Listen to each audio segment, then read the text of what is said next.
ሰላም ነው። እንደምን አላችሁ?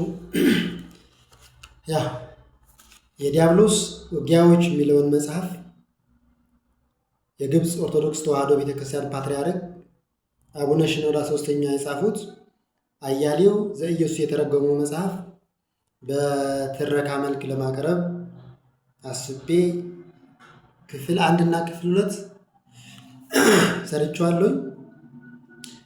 ሶስተኛውን ክፍል ደግሞ ዛሬ ቅዳሜ ህዳር 13 2018 ዓ.ም ይለቀቃል። ፍላጎት ያላችሁ ብትጠቀሙበት በጣም አሪፍ ነው። ልቀጥል። ሶስተኛ ከዚህ በፊት ዲያብሎስ በውጊያዎች ውስጥ የሚታወቅባቸው ባህሪያት ተብለው ከተዘረዘሩ 25 ነጥቦች ሁለቱን አቅርቤያለሁ። አሁን ሶስተኛውን፣ አራተኛውን እና አምስተኛውን አቀርባለሁ። ሶስተኛ በውጊያ የሰለጠነና ማንነታችንን የሚያውቅ ነው። ዲያብሎስ የሰው ልጆችን በመዋጋት ከ7000 ዓመታት በላይ ልምድ አለው። ይህም ከአዳም አንስቶ ሲሆን ምን ያህል የካበተ የሰው ልጆችን የመዋጋት ልምድ እንደሆነ አስተውሉ። በዚህም ያለ ጥርጥር ምንኛ የሰው ልጆችን ነፍስ እንደሚያውቃትና እንዴትስ ሊዋጋት እንደሚችል መረዳቱን እንገነዘባለን።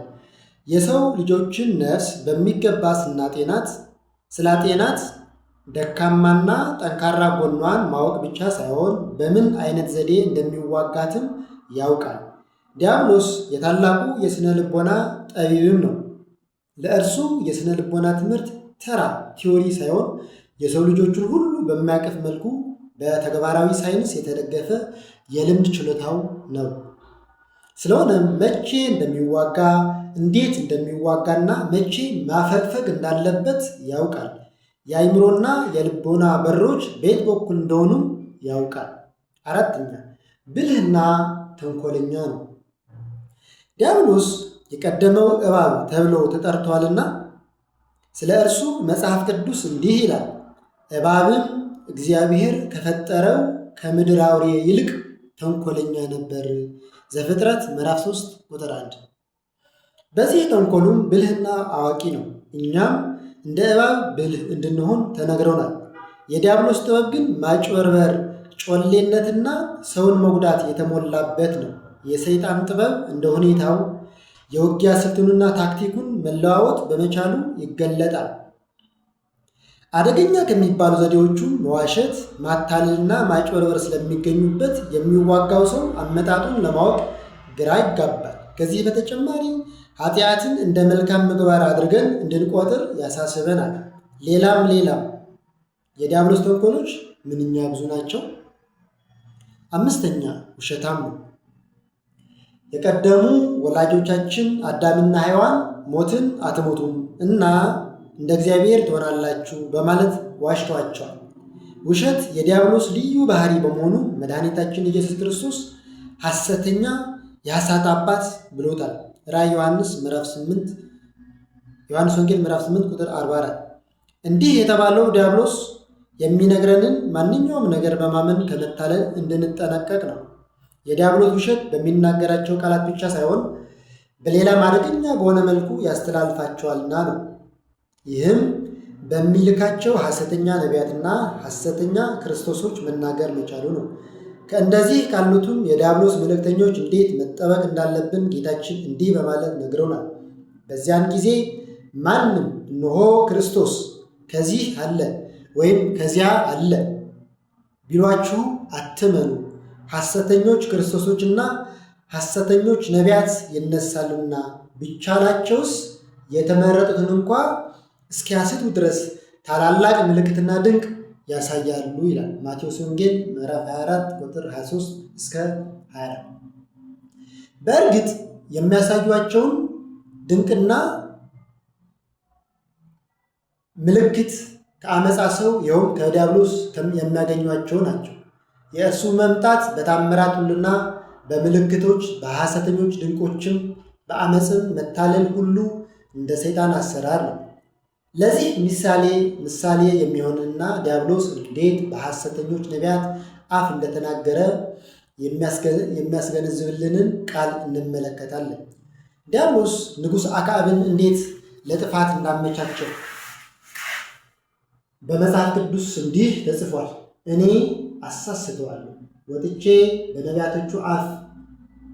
በነቢያቶቹ ሁሉ አፍ ሐሰተኛ መንፈስ እሆናለሁ። አንደኛ ነገሥት ምዕራፍ 22 ቁጥር 20። መንፈስ ቅዱስ በቅዱሳን ነቢያት አንደበት እንደሚናገር ሁሉ ዲያብሎስም በሐሰተኞች ነቢያት አንደበት ይናገራል። በሌላም በኩል ዲያብሎስ ሐሰቱን በውሸት ሕልምና ራእይ ያስተላልፋል። በእንደዚህ ባሉት ብዛት ያላቸው ሐሰተኞች ሕልሞችና ራእዮች ፓራዳይዝ ኦፍ ሞንክስ በሚለው መጽሐፍ ውስጥ ተጽፎ እናነባለን። እስቲ ለምሳሌ የሚሆን አንድ ታሪክ እንመልከት። በአንድ ወቅት ዲያብሎስ ለአንድ መነኮስ አባት ተገልጦ እኔ መልአኩ ገብርኤል ነኝ፣ እግዚአብሔር ወደ አንተ ልኮኝ መጥቻለሁ ይለዋል። መነኮሱን በትህትና እኔ ኃጢአተኛ ነኝ፣ እግዚአብሔርን መልአክ እመለከት ዘንድ አይገባኝም፣ ምናልባት የተላከው ወደ ሌላ አባት ሆኖ ሳለ እኔ ዘንድ በስህተት መጥተህ ይሆናል በማለት ሲመልስለት ዲያብሎስ ውሸቱ ስለተገለጠበት ያን መነኩሴ አባት ትቶት ይጠፋል። ከእግዚአብሔር በሚመስሏቸው ብዛት ባላቸው ሐሰተኛ ሕልሞች ዲያብሎስ ስንት ሰዎችን አሳስቶ ይሆን? ሰይጣን ራሱ የብርሃንን መልአክ እንዲመስል ራሱን ይለውጣልና እንዲህ ሁለተኛ ቆሮንቶስ ምዕራፍ 11 ቁጥር 14። በአንድ ወቅት ጋሌዮን ለተባለ ባህታዊ እንደተሰወረ አባቶች ተመስሎ ይገለጥለትና ወደ እርሱ ኅብረት እንዲገባ ይጠይቀዋል። ጋሌዮንም ባለማወቅ ተከትሏቸው ይጓዛል። በመጨረሻም ምንም በማይገኝበት ዱር ውስጥ አሽፎትና አላግጦበት ይሄዳል። ይሁን እንጂ እግዚአብሔር አምላክ ስለቀደመ ተጋድለው ስለ ልብ ንጽሕናውና ስለነበረው መንፈሳዊ ቅናት ሲል ያድነዋል። በሌላም በኩል የዲያብሎስ ውሸት በጠንቋዮችና በአስማተኞች በኩል ይተላለፋል። ይህን በተመለከተ እግዚአብሔር እንዲህ በማለት አዟል። አምላክህ እግዚአብሔር ወደሚሰጥህ ምድር በገባህ ጊዜ እነዚያ አሕዛብ የሚያደርጉትን ርኩሰት ታደርግ ዘንድ አትማር። ወንድ ልጁን ሴት ልጁን በእሳት የሚያሳልፍ ሟርተኛም፣ ሞራገላጭም፣ አስማተኛም፣ መተተኛም፣ በድግምት የሚጠነቁልም፣ መናፍስትንም የሚጠራ ጠንቋይም፣ ሙታን ሳቢም በአንተ ዘንድ አይገኝም። ይህን የሚያደርግ ሁሉ በእግዚአብሔር የተጠላ ነው።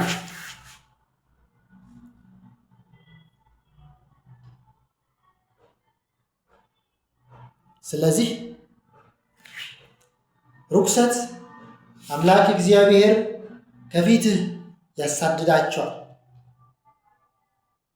ስለዚህም ርኩሰት አምላክህ እግዚአብሔር ከፊትህ ያሳድዳቸዋል። ዘዳግም ምዕራፍ 18 ቁጥር 9። ምናልባት በዚህ ጥቅስ ውስጥ አንድ የምናስተውለው ነገር ይኖራል። የዲያብሎስ ውሸት በመናፍስት ጠሪዎች እና በሙታን ሳቢዎች ውስጥ እንኳ መገለጥ እንደሚችል በእንደዚህ አይነቱ ግንኙነት መካከል ዲያብሎስ ስለዚያ ስለተጠራው ሰውና ስለ ቤተሰቦቹ ማንነት የሚያውቃቸውን አንዳንድ ነገሮች የውሸት ማላበሻ አድርጎ እነዚያን ሰዎች ሊያታልላቸው ይችላል። ከተቀበሉት ሰዎቹን የሚያታልልበትን ሙሉ የውሸት ታሪኩን ቀስ በቀስ በመተረክ ፍጹም ወደ ተሳሳተ መንገድ ይመራቸዋል። በኮከብ ቆጣሪዎችና የተሰወረውን እንገልጣለን በሚሉት ሰዎች አንደበትም ዲያብሎስ ውሸቱን ይነዛል። ኮከብ ቆጣሪዎች፣ የውስጥ እጅ ገጽ አንባቢዎች፣ ጠጠር በታኞች፣ የስኒ አተላ አንባቢዎች እና በተለያየ መንገድ ስለ ሀብት ማግኘት የሚናገሩ ሰዎች ቢኖሩ በሃይማኖት ከአንዱ ከእግዚአብሔር በቀር የማይታወቀውን የሚያውቅ የለም። ስለሆነም ማንም የተሰወረውን ወይም የማይታወቀውን አውቃለሁ ብሎ ቢናገር እርሱ ውሸታም ነው። የዲያብሎስ ፈተናዎች በሙሉ የተለያዩ የውሸት አይነቶች ናቸው። ሰዎች ደስታን ከኃጢአት የሚያገኙ አድርገው እንዲያስቡ ያደርጋቸዋል። ይህም ደስታ ምናልባት ከመዝናናት፣ ከስልጣን፣ ከጥቅም፣ ከክብር ወይም ከፈንጠዚያ የሚመጣ እንዲመስላቸው ያደርጋል። ሰውየው ከወደቀ በኋላ ግን የዲያብሎስ ፈተናዎች በሙሉ ፈጥነው የሚያልፉና የሚጠፉ የውሸት በራሪዎች መሆናቸውን ይገነዘባል። በዚህ መልኩ ነው ሰለሞን ዙሪያውን በከበበው ምቾትና ተድላ ፍጹም ደስታ እንደሚያገኝ አድርጎ ያሳየው። ይሁን እንጂ ሰለሞን ሁሉም ከንቱ የከንቱም ከንቱ መሆኑን ተናገረ። ኃጢአትን አስውቦና አስጊጦ በማሳየት ሰዎች ተፈትነው ወጥመዱ ውስጥ እንዲወድቁ ማድረግ የዲያብሎስ ጥበብ ነው። በእነዚህ የሐሰት ጌጣጌጦቹም የኃጢአት ውጤቱ ክፉና አስቀያሚ መሆኑን ከሰዎች ይደብቃል። የቁም ቅዥትም ሰዎችን የሚያጠምድበት ሌላው የዲያብሎስ የውሸት መሳሪያው ነው። በዚህም የቁም ቅዥት የሚያናውዛቸውም ከዚህ በሚያገኙት የሐሰት ደስታ ተዘናግተው መልካም የሆነውን ሁሉ ከመፈጸም እንዲቆጠቡ ለማድረግ ነው። ከዚህ በኋላ እነዚህ የጥቃቱ ሰለባዎች በሐሰት ቅዥት ተውጠው የአሸዋ ቢላዎችን እየገነቡ የሐሰት ተድላና ደስታን ያልማሉ። ድንገት ሲባንኑ ያለሙት ሁሉ ባዶ መሆኑን፣ ዲያብሎስ መልካም ነገር ሊያከናውኑበት የሚችሉትን ጊዜ በከንቱ እንዳባከነባቸውና የውሸት ምቾት እንደሰጣቸው ያውቃሉ። ዲያብሎስ በሐሰት መረቡ ከሚያጠምዳቸው መካከል አንዱን ለምሳሌ ያህል እንመልከት። አንድ ራሱን ለመግደል የሚያስብ ሰው ራሱን ቢገድል ለጭንቀቱ ሁሉ መፍትሄ ሊያገኝ እንደሚችል በማስመሰል ያታልለዋል። የዚህ የሰው ትኩረትም በሕይወት መኖሩ ሙሉ ለሙሉ ጥቅም እንደሌለው፣ ለችግሩ ሁሉ ብቸኛው መፍትሄ ሞት መሆኑንና ከጭንቀቶቹ ሁሉ ነፃ የሚያወጣው ይኸው መንገድ ብቻ እንደሆነ በማሰብ ላይ ይሆናል። ሰውየው የዚህን የዲያብሎስ የሐሰት መፍትሄ አምኖ በመቀበል ራሱን ከገደለ በኋላ እረፍት ያጣል። በሲኦል ውስጥ በዚህ ዓለም ከነበሩበት ችግሮችና መከራዎች ሁሉ የበለጠ የሚያቋርጥ ድካም፣ ሕማምና ስቃይን ይቀበላል። ይህንም ሞት ለችግሮቹ ሁሉ መፍትሄ ሳይሆን ለበለጡ ችግሮች የሚጋለጥበት የመጀመሪያው ደረጃ መሆኑን ይረዳል። እንዲህ በማድረግ ዲያብሎስ በውሸት ያታልለዋል፣ በተሳሳተ መንገድ ይመራዋል፣ በመጨረሻም ያጠፋዋል። አብዛኛዎቹ ኃጢአቶች ከዲያብሎስ የሐሰት ሰሌዳዎች በስተጀርባ የተደበቁ ናቸው። ዲያብሎስ ሌላውን ቢሰርቅ ማንም እንደማያየውና እርሱ መስረቁን ማንንም እንደማይደርስበት ያማክረዋል። ይህንን ጉዳይ ለጉቦኛው፣ ለሕገወጥ ነጋዴውና ለአጭበርባሪው ሽክ ይለዋል። በእነዚህ ሁሉ ዲያብሎስ ይዋሻል፣ እግዚአብሔር ግን ያያል። በሰው ዓይን ሊታይ የማይቻለው ሁሉ በእግዚአብሔር ፊት ግልጽ ነው። ለገዳዩ የተገዳዩ ሕይወት ወይም መኖር አላስፈላጊ አሊያም በስህተት የሆነ በማስመሰልና በሞት መስተካከል እንደሚገባው፣ ይህ ካልሆነ ግን የሟቹ መኖር የእርሱን ክብር እንደሚያጎድፍበትና ለተገዳዩ ነፍስ ሰላም የሚያስገኝላት አድርጎ ያሳየዋል። ክህዶተ እግዚአብሔር ግን በዲያብሎስ ለሰዎች የሚቀርብ ዋናው ሐሰት ነው። ሰው የራሱ አስገኝ እንጂ ፈጣሪ የለውም ለሚሉ ሰዎችም ሀልዎተ እግዚአብሔር የእነርሱን ሕልውና እንደሚያደናቅፈው አድርጎ ያሳያቸዋል። ለማርክሲስቶቹ እግዚአብሔር ከፍ ባለማማ ላይ ተቀምጦ ጨቋኙ ሲጨቁን፣ ባለጸጋውም ድሃውን ባሪያ ሲያደርግ የሚመለከትና ለሕዝቡ ግድ የሌለው አምላክ እንደሆነ አድርጎ ያሳያቸዋል። ለዛሬ የመጨረሻው ስድስተኛ ዲያብሎስ መንቻካ ነው።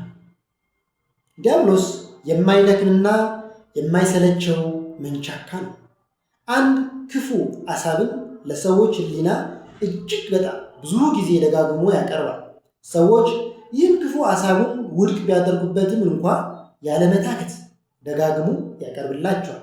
ምናልባትም አንድ ሰው በዚህ ተደጋጋሚ ግፊትና መንቻካነት ሊረታ ይችላል። ዘ ፓራዳይዝ ኦፍ ዘ ፋዘር በሚለው መጽሐፍ ውስጥ ዲያብሎስ አንድ መነኩሴን በአንድ አይነት ኃጢአት ብቻ ያላንዳች ድካምና ተስፋ መቁረጥ ለ50 ተከታታይ ዓመታት እንደተዋጋው እናነባለን። መድኃኒታችን ኢየሱስ ክርስቶስንም በተፈታተነው ጊዜ መፈታተኑን ከአንደኛ ወይም ከሁለተኛ ወይም ደግሞ ከሶስተኛ ፈተና በኋላ አላቆምም። ጌታ ቢገስጸውና ከአጠገቡ ቢርቅም ቅዱስ ሉቃስ እንደጻፈልን እስከ መጨረሻው አልነበረም። ዲያብሎስም ፈተናውን ከጨረሰ በኋላ እስከ ጊዜው ከእርሱ ተለየ። የሉቃስ ወንጌል ምዕራፍ 4 ቁጥር 13። እስከ ጊዜው የሚለው ቃል በሌሎቹም ጊዜያት በተደጋጋሚ ሊፈታተነው ተመላልሶ እንደመጣ የሚያመለክት ነው። በእውነቱ ተስፋ የማይቆርጥና የማያርፍ ነገር ግን ሁልጊዜ ደጋግሞ የሚፈታተን ባለጋራ ነው። ዲያብሎስ ኢዮብን በመጀመሪያ ፈተናው ተፈታትኖት ባይሳካለትም ከበድ ያለውንና ሁለተኛ ፈተናውን ለማቅረብ ጠይቋል። ለመድኃኒታችን ለኢየሱስ ክርስቶስ ባቀረበው የመጀመሪያ ፈተናዎቹ ቢረታም በመስቀል ላይ ሳለ ቀርቦ የእግዚአብሔር ልጅ እስከሆንክ ከመስቀል ውረድ ብሎታል። ዲያብሎስ የሰው ልጆችን ለመጣል ይታገላል እንጂ የሚገጥሙትን እንቅፋቶች ከምን አይቆጥራቸውም።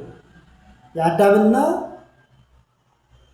የሔዋን በእግዚአብሔር መልክና አርአያ መፈጠር ለእርሱ ምንም አልነበረም። ዳዊት በእግዚአብሔር የተቀባ መሆኑ፣ ሰለሞን በምድር ካሉት ሰዎች ሁሉ ጠቢብ መሆኑ፣ ሐዋርያው ቅዱስ ጴጥሮስ ለጌታው ልዩ ፍቅር ያለው መሆኑ፣ ኢያሱ ታላቅ ካህን መሆኑ፣ አሮንም ሊቀ ካህናት መሆኑና ስለ ናዝራዊው ሳምሶንም የእግዚአብሔር መንፈስ ሊያነቃቃው ጀመረ ተብሎ ቢጻፍም ለዲያብሎስ ጉዳዩ አልነበረም። የሰዎች መንፈሳዊ የብቃት ደረጃ ምንም ስላይደለ ያገኘሁትን ውጤት ላግኝ በሚል ይተናኮላቸዋል። እርሱ የክብር አምላክ ኢየሱስ ክርስቶስን ለመፈታተን ከደፈረ ደካሞቹንና መዋቲዎቹን እኛንማ እንዴት አይዋጋል? እርሱ መርዙን በሁሉም ላይ መላልሶ ይረጫል። ይህ መርዙ ዛሬ ያልነደፈው ሰው ካለ ነገ አሊያም በሚቀጥለው ዓመት አሊያም ከ20 ዓመታት በኋላ ይነድፋል። ዲያብሎስ መንቻካ፣ ቀልጣፋ፣ የማይሰለችና የማያፍር ነው። የሰዎች ከፍተኛ መንፈሳዊነት ተስፋ የማያስቆርጠውና ደጋግሞ መውደቁ የማይጸጽተው ነው። የእግዚአብሔርን መንግሥት ለማጥፋትና የተመረጡትን እንኳ ለማሳሳት እስኪበቃ ድረስ እቅዱን አጥፍ። የሰዎች ሥጋቸውን ባያረክስ ሕሊናቸውን ያረክሳል።